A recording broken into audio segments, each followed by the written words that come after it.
Si Tayeb Djouglali au colonel de la liberté et héros de l'ombre. Si Tayeb Djouglali, connu sous le nom de El Djelali, figure emblématique de la lutte nationale algérienne, s'engagea très jeune dans la cause de son pays, participant dès 1937 au mouvement national.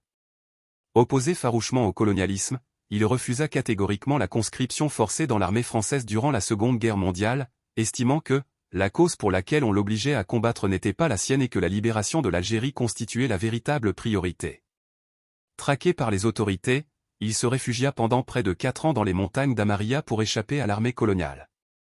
En 1948, lors des élections pour l'Assemblée algérienne, il mena des actions de sabotage destinées à perturber le scrutin, dénonçant la manœuvre coloniale visant à donner l'illusion d'une intégration de l'Algérie à la France. Arrêté en 1952, il fut emprisonné, libéré, puis de nouveau incarcéré l'année suivante.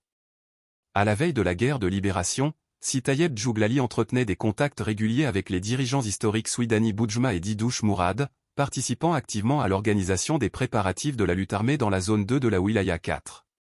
Il joua un rôle essentiel dans la mise en place de cellules politiques locales, la collecte de fonds, le recrutement de jeunes volontaires et l'acquisition d'armes, avec l'aide de compagnons tels que Si Ben Youssef Kritli et Rachid Ben Sidamou.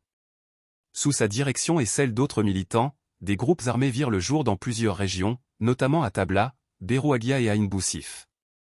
À partir de février 1956, de jeunes recrues furent envoyés en formation dans les camps des Mondes barbares, avant de rejoindre les maquis plus importants dans des zones comme Zakar, Mouzaya et Louarseni.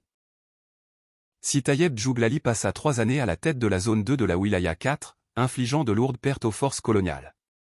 Après la mort du colonel Si El Awa en mars 1959, il fut promu au grade de colonel et nommé commandant de la Wilaya 6. Le destin frappa tragiquement alors qu'il se rendait à sa nouvelle affectation.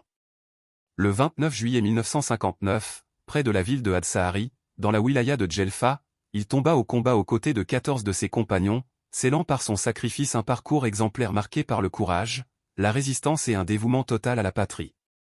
Son nom demeure gravé dans la mémoire collective comme celui d'un patriote ayant choisi de tout sacrifier pour la liberté de l'Algérie.